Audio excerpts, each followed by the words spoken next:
നമസ്കാരം. ഭാരതത്തിൻ്റെ സാംസ്കാരിക തനിമ നിലനിൽക്കുന്ന ദേവഭൂമിയായ ഉത്തരാഖണ്ഡിൽ നിർണായകമായൊരു മാറ്റത്തിന് തുടക്കമിട്ടിരിക്കുകയാണ് മുഖ്യമന്ത്രി പുഷ്കർ സിംഗ് ധാമി.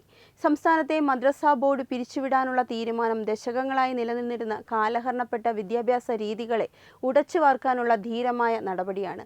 ജൂലൈ 1 മുതൽ ഈ തീരുമാനം ഔദ്യോഗികമായി പ്രാബല്യത്തിൽ വരും. എല്ലാവർക്കും ഒരേ നിലവാരത്തിലുള്ള ആധുനിക വിദ്യാഭ്യാസം ലഭ്യമാക്കുക എന്നതാണ് ഈ പരിഷ്കരണത്തിൻ്റെ കാതൽ. നിലവിൽ പല മദ്രസകളും മതപരമായ കാര്യങ്ങളിൽ മാത്രം കേന്ദ്രീകരിക്കുന്നവയാണ്. ഇതിൽ മാറ്റം വരുത്തി മദ്രസ വിദ്യാർത്ഥികളെയും രാജ്യത്തിൻ്റെ പൊതുവായ വികസന പ്രക്രിയയിൽ പങ്കാളികളാക്കാൻ സർക്കാർ ലക്ഷ്യമിടുന്നു. ഉത്തരാഖണ്ഡ് സ്റ്റേറ്റ് എഡ്യൂക്കേഷൻ ബോർഡ് നിശ്ചയിച്ചിട്ടുള്ള പാഠ്യപദ്ധതി പ്രകാരം science, mathematics, computer science, social studies തുടങ്ങിയ ആധുനിക വിഷയങ്ങൾ ഇനി മുതൽ നിർബന്ധിത പാഠ്യ വിഷയങ്ങളാകും. സംസ്ഥാനത്തെ എല്ലാ കുട്ടികൾക്കും തുല്യമായ അവസരങ്ങൾ നൽകുക എന്നതാണ് BJP സർക്കാരിൻ്റെ നയം. വിദ്യാഭ്യാസത്തിൽ മതപരമായ വേർതിരിവുകൾ ഇല്ലാതാക്കി ആധുനികതയുടെ പാതയിലേക്ക് അവരെ നയിക്കുക എന്നതാണ് ഇതിലൂടെ സർക്കാർ ചെയ്യുന്നത്. ഈ തീരുമാനത്തെ ഇസ്ലാമിസ്റ്റ് സംഘടനകൾ എതിർക്കുന്നത് സ്വാഭാവികമാണ്. ആധുനിക വിദ്യാഭ്യാസം കൊണ്ടുവരുന്നതിലൂടെ തങ്ങളുടെ സ്വാധീനം നഷ്ടപ്പെടുമെന്ന ഭയമാണ് പല തീവ്ര നിലപാടുകളുള്ള സംഘടനകൾക്കുമുള്ളത്. വിദ്യാർത്ഥികൾ യുക്തിചിന്തയും ആധുനിക ശാസ്ത്രവും പഠിച്ചാൽ അവർ മതമൗലികവാദികളുടെ കെണിയിൽപ്പെടില്ല എന്ന തിരിച്ചറിവാണ് ഈ എതിർപ്പുകൾക്ക് പിന്നിൽ. മുസ്ലിം പേഴ്സണൽ ലോ ബോർഡും ചില മുസ്ലിം ജമാഅത്ത് സംഘടനകളും ഇതിനെതിരെ രംഗത്ത് വന്നിട്ടുണ്ട് എങ്കിലും മദ്രസ കുട്ടികൾ വെറും മതഗ്രന്ഥങ്ങളിൽ മാത്രം ഒതുങ്ങാതെ ഡോക്ടർമാരും എഞ്ചിനീയർമാരും ശാസ്ത്രജ്ഞരുമാകണമെന്ന സർക്കാരിൻ്റെ വിശാലമായ കാഴ്ചപ്പാടിന് പൊതുസമൂഹത്തിൽ വലിയ പിന്തുണ ലഭിക്കുന്നുമുണ്ട്. മുസ്ലിം സമുദായത്തിലെ തന്നെ പുരോഗമന ചിന്താഗതിക്കാർ ഈ മാറ്റത്തെ അനുകൂലിക്കുന്നുമുണ്ട്. ഡെറാഡൂണിൽ നടന്ന ചടങ്ങിൽ ഹിന്ദു സംഘടനാ നേതാക്കളും സ്വാമി ചിദാനന്ദ് മുനിയും സർക്കാരിൻ്റെ ഈ നീക്കത്തെ സർവാത്മന സ്വാഗതം ചെയ്തു. മതപഠനത്തിനൊപ്പം ശാസ്ത്രവും ഭൂമിശാസ്ത്രവും പഠിപ്പിക്കുന്നത് കുട്ടികളെ മുഖ്യധാരയിലേക്ക് എത്തിക്കാൻ സഹായിക്കും. അതോടൊപ്പം തന്നെ ഉത്തരാഖണ്ഡ് പോലുള്ള പുണ്യഭൂമികളുടെ സാംസ്കാരിക പവിത്രത കാത്തുസൂക്ഷിക്കേണ്ടതിൻ്റെ ആവശ്യകതയും അദ്ദേഹം ചൂണ്ടിക്കാട്ടി. ദേവഭൂമിയിലെ ജനസംഖ്യാപരമായ മാറ്റങ്ങളെയും അനാവശ്യപരമായ ഇടപെടലുകളെയും നിയന്ത്രിക്കണമെന്ന ആവശ്യം ഇതിനോടകം തന്നെ ഉയർന്നിട്ടുണ്ട്. ഉത്തരാഖണ്ഡിൽ BJP സർക്കാർ നടപ്പിലാക്കിയ ഏകീകൃത സിവിൽ കോഡ് UCC പോലുള്ള വിപ്ലവകരമായ മാറ്റങ്ങളുടെ തുടർച്ചയായാണ് മദ്രസ ബോർഡ് പിരിച്ചുവിടുന്നതിനെയും കാണുന്നത്. പ്രീണന രാഷ്ട്രീയത്തിന് അറുതി വരുത്തി നിയമത്തിന് മുന്നിൽ എല്ലാവരും തുല്യരാണെന്ന് പ്രഖ്യാപിക്കുന്ന നടപടികളാണ് സർക്കാർ സ്വീകരിക്കുന്നത്. മുമ്പ് അസമിലും സമാനമായ രീതിയിൽ മദ്രസകളെ പൊതുവിദ്യാലയങ്ങളാക്കി മാറ്റിയത് വലിയ വിജയമായിരുന്നു. അതേ പാതയിലൂടെയാണ് ഉത്തരാഖണ്ഡും സഞ്ചരിക്കുന്നത്. മദ്രസ ബോർഡ് നിർത്തലാക്കുന്നതിലൂടെ ഉത്തരാഖണ്ഡ് സർക്കാർ നൽകുന്ന സന്ദേശം വ്യക്തമാണ്. വികസനം എല്ലാവർക്കും ഉണ്ടാകും, പ്രീണനം ആർക്കുമില്ല. കുട്ടികളെ മതമൗലികവാദത്തിൻ്റെ ഇരുട്ടറകളിൽ നിന്ന് മോചിപ്പിച്ച് അറിവിൻ്റെ വെളിച്ചത്തിലേക്ക് നയിക്കാനുള്ള ധീരമായ ചുവടുവയ്പ്പാണിത്. ജൂലൈ 1 മുതൽ ഉത്തരാഖണ്ഡിലെ വിദ്യാഭ്യാസ രംഗത്ത് ഒരു പുതിയ യുഗത്തിന് തുടക്കമാവുകയാണ്. ഭാരതത്തിൻ്റെ പുണ്യഭൂമിയായ ഉത്തരാഖണ്ഡിൽ മുഖ്യമന്ത്രി പുഷ്കർ സിംഗ് ധാമി നടപ്പിലാക്കാൻ പോകുന്ന മദ്രസ ബോർഡ് നിർത്തലാക്കണമെന്ന തീരുമാനം ഒരു ഭരണപരമായ മാറ്റമല്ല. നൂറ്റാണ്ടുകളായി ഈ രാജ്യം നേരിടുന്ന വിവേചനപരമായ വിദ്യാഭ്യാസ സമ്പ്രദായത്തിന് നേരെയുള്ള ശക്തമായ പ്രഹരമാണ്.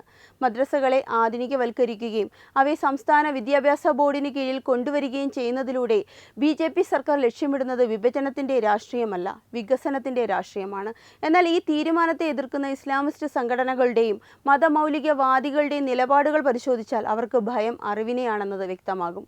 ദശകങ്ങളായി മദ്രസകൾ എന്ന പേരിൽ പ്രവർത്തിക്കുന്ന സ്ഥാപനങ്ങൾ ഭൂരിഭാഗവും വരും തലമുറയെ ആധുനിക ലോകത്തു നിന്ന് ഒറ്റപ്പെടുത്തി നിർത്താനാണ് ശ്രമിക്കുന്നത്. സയൻസും മാത്തമാറ്റിക്സും കമ്പ്യൂട്ടർ സാങ്കേതിക വിദ്യയും ലോകത്തെ മാറ്റിമറിക്കുമ്പോഴും ഒരു വിഭാഗം കുട്ടികളെ കേവലം മതപരമായ ഗ്രന്ഥങ്ങളിൽ മാത്രം തളച്ചിടുന്നത് അവരോട് ചെയ്യുന്ന വലിയ ക്രൂരതയാണ്. ഈ ക്രൂരതയ്ക്ക് അറുതി വരുത്താനാണ് ധാമി സർക്കാർ ശ്രമിക്കുന്നത്. ഇനി മുതൽ സർക്കാർ നിശ്ചയിക്കുന്ന പാഠ്യപദ്ധതി തന്നെ പഠിപ്പിക്കണമെന്ന നിലപാട് ആധുനിക ഭാരതത്തിൻ്റെ നിർമ്മാണത്തിന് അത്യന്താപേക്ഷിതമാണ്. മതപഠനത്തിനൊപ്പം ശാസ്ത്രവും ഭൂമിശാസ്ത്രവും പഠിക്കുന്ന ഒരു കുട്ടിക്ക് മാത്രമേ നാളത്തെ ഭാരതത്തിൻ്റെ പുരോഗതിയിൽ പങ്കാളിയാകാൻ സാധിക്കൂ. എന്നാൽ മതമൗലികവാദികൾ ആഗ്രഹിക്കുന്നത് തങ്ങളുടെ ചൊൽപ്പടിക്ക് നിൽക്കുന്ന യുക്തിചിന്തയില്ലാത്ത ഒരു വോട്ട് ബാങ്കിനെയാണ്. അതുകൊണ്ടാണ് ഓരോ പരിഷ്കാരത്തെയും അവർ വർഗീയമായി ചിത്രീകരിക്കാൻ ശ്രമിക്കുന്നത്. ഇവിടെ ഇസ്ലാമിസ്റ്റ് സംഘടനകളുടെ കാപട്യം വ്യക്തമാണ്. അവർ തങ്ങളുടെ മക്കളെ ഇംഗ്ലീഷ് മീഡിയം സ്കൂളുകളിലും വിദേശ സർവകലാശാലകളിലും പഠിപ്പിക്കുമ്പോൾ സാധാരണക്കാരായ മുസ്ലിം കുട്ടികളെ മദ്രസകളിലെ ഇടുങ്ങിയ ചിന്താഗതികൾക്കുള്ളിൽ തളച്ചിടാനാണ് ശ്രമിക്കുന്നത്. ആധുനിക വിദ്യാഭ്യാസം ലഭിക്കുന്നതോടെ ഈ കുട്ടികൾ മതമൗലികവാദികളുടെ പിടിയിൽ നിന്ന് മോചിതരാകുമെന്നും അവർക്ക് സ്വന്തമായി ചിന്തിക്കാനുള്ള പ്രാപ്തി ലഭിക്കുമെന്നും ഇവർ ഭയപ്പെടുന്നു. ഈ ഭയമാണിപ്പോൾ എതിർപ്പുകളായി പുറത്തു പുറത്തുവരുന്നത്. മുസ്ലിം പേഴ്സണൽ ലോ ബോർഡ് അംഗങ്ങളും മറ്റ് സംഘടനകളും ഉയർത്തുന്ന വാദങ്ങൾ യഥാർത്ഥത്തിൽ കുട്ടികളുടെ അവകാശങ്ങൾക്ക് എതിരെയുള്ളതാണ്. ഭരണഘടന ഉറപ്പു നൽകുന്ന വിദ്യാഭ്യാസ അവകാശം എല്ലാ കുട്ടികൾക്കും തുല്യമായി ലഭിക്കണമെങ്കിൽ ഇത്തരം സമാന്തര വിദ്യാഭ്യാസ സംവിധാനങ്ങൾ നിർത്തലാക്കുക തന്നെ വേണം. അസമിലെ ഹിമന്ത ബിശ്വ ശർമ്മ സർക്കാരിൻ്റെ മാതൃക പിന്തുടരുന്ന ഉത്തരാഖണ്ഡ് രാജ്യത്തെ മറ്റ് സംസ്ഥാനങ്ങൾക്കും വലിയൊരു പാഠമാണ് നൽകുന്നത്. പ്രീണന രാഷ്ട്രീയത്തിൻ്റെ കാലം കഴിഞ്ഞുവെന്നും നിയമത്തിന് മുന്നിൽ എല്ലാവരും തുല്യരാണെന്നും ഈ നീക്കം തെളിയിക്കുന്നു. ദേവഭൂമിയായ ഉത്തരാഖണ്ഡിൻ്റെ സാംസ്കാരിക പൈതൃകം കാത്തുസൂക്ഷിക്കേണ്ടത് അത്യാവശ്യമാണ്. അനധികൃതമായ കുടിയേറ്റങ്ങളും മതപരമായ അധിനിവേശങ്ങളും തടയാൻ ഇത്തരം കർശനമായ തീരുമാനങ്ങൾ അനിവാര്യമാണ്. എന്നാൽ മാറ്റത്തെ ഭയക്കുന്ന മതമൗലികവാദികൾ ഇതിനെ ഒരു അതിജീവന പ്രശ്നമായി മാറ്റുന്നു. യഥാർത്ഥത്തിൽ ഇത് അവരുടെ ആധിപത്യം ഇല്ലാതാകുന്നതിൻ്റെ പ്രശ്നമാണ്. BJP സർക്കാരിൻ്റെ ഈ തീരുമാനം ഇസ്ലാമിസ്റ്റുകൾക്ക് നൽകുന്ന സന്ദേശം വളരെയധികം വ്യക്തമാണ്. ഭാരതത്തിലെ നിയമങ്ങൾ എല്ലാവർക്കും ഒരുപോലെ ബാധകമാണ്. മതത്തിൻ്റെ പേരിൽ പ്രത്യേക പരിഗണനയോ ഇളവുകളോ ഇനി പ്രതീക്ഷിക്കേണ്ടതില്ല. സയൻസും മാത്തമാറ്റിക്സും പഠിച്ച് മുഖ്യധാരയിലേക്ക് വളരുന്ന യുവാക്കൾ വിദ്വേഷത്തിൻ്റെയും വിഘടനവാദത്തിൻ്റെയും ഇരകളാവില്ല. അവർ രാജ്യസ്നേഹികളായ പൗരന്മാരായി വളരും. ഇത് ഇസ്ലാമിസ്റ്റ് രാഷ്ട്രീയത്തിൻ്റെ അന്ത്യം കുറിക്കും. അതുകൊണ്ടാണ് ഈ തീരുമാനത്തെ സ്വാഗതം ചെയ്യുന്നവർക്കൊപ്പം നിൽക്കേണ്ടത് രാജ്യസ്നേഹികളുടെ കടമയായി മാറുന്നത്. BJP ഭരണത്തിന് കീഴിൽ ഉത്തരാഖണ്ഡ് കൈവരിക്കുന്ന ഈ നേട്ടം വരും കാലങ്ങളിൽ ഭാരതത്തിലെ എല്ലാ സംസ്ഥാനങ്ങൾക്കും ഒരു മാതൃകയാകുമെന്നതിൽ സംശയമില്ല. നിലവിൽ ഇസ്ലാമിസ്റ്റ് സംഘടനകൾ ഇതിനെതിരെ ഉയർത്തുന്ന മുറവിളികൾ നാം തിരിച്ചറിയേണ്ടതുണ്ട്. അത് കുട്ടികളുടെ വിദ്യാഭ്യാസത്തിന് വേണ്ടിയല്ല, തങ്ങളുടെ വർഗീയ അജണ്ടകൾ നടപ്പിലാക്കാനുള്ള വളക്കൂറുള്ള മണ്ണായി മദ്രസകളെ നിലനിർത്താൻ വേണ്ടിയാണ്. ആധുനിക വിദ്യാഭ്യാസം ലഭിക്കുന്നതോടെ ഒരു മുസ്ലിം കുട്ടി ചോദ്യങ്ങൾ ചോദിക്കാൻ തുടങ്ങുമെന്നും അന്ധമായ മതവിശ്വാസങ്ങൾക്കും വിഘടനവാദ ചിന്തകൾക്കും അപ്പുറം ശാസ്ത്രീയമായി ചിന്തിക്കുമെന്നും ഇവർ ഭയപ്പെടുന്നു. ആ ഭയമാണ് ഇപ്പോൾ നിയമവിരുദ്ധമെന്നും ന്യൂനപക്ഷ വിരുദ്ധമെന്നുമുള്ള നിലവിളികളായി പുറത്തു വരുന്നത്.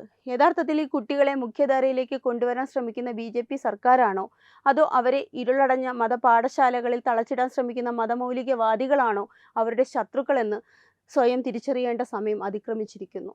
ഇനി അങ്ങോട്ടുള്ള നാളുകളിൽ ഉത്തരാഖണ്ഡിലെ മദ്രസകളിൽ നിന്ന് പുറത്തു വരുന്നത് വെറും മതപ്രസംഗകരല്ല, രാജ്യത്തിൻ്റെ വികസനത്തിൽ പങ്കാളികളാകുന്ന ഡോക്ടർമാരും എഞ്ചിനീയർമാരും ശാസ്ത്രജ്ഞന്മാരുമായിരിക്കും. സയൻസും മാത്തമാറ്റിക്സും കമ്പ്യൂട്ടറും പഠിക്കുന്ന ഒരു വിദ്യാർത്ഥിക്ക് മുന്നിൽ ലോകം മുഴുവൻ വാതിലുകൾ തുറന്നിടും. ഇത് ഇസ്ലാമിസ്റ്റ് രാഷ്ട്രീയത്തിൻ്റെ അടിത്തറ ഇളക്കുന്ന നീക്കം കൂടിയാണ്.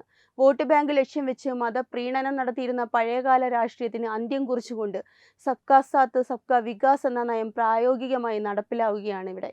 ഭാരതത്തിൻ്റെ ആഭ്യന്തര സുരക്ഷയ്ക്കും സാംസ്കാരിക അഖണ്ഡതയ്ക്കും വെല്ലുവിളിയാകുന്ന രീതിയിൽ പ്രവർത്തിക്കുന്ന സമാന്തര വിദ്യാഭ്യാസ കേന്ദ്രങ്ങളെ നിലയ്ക്ക് നിർത്തുക എന്ന വലിയൊരു ദൗത്യമാണ് ഉത്തരാഖണ്ഡ് സർക്കാർ ഏറ്റെടുത്തിരിക്കുന്നത്.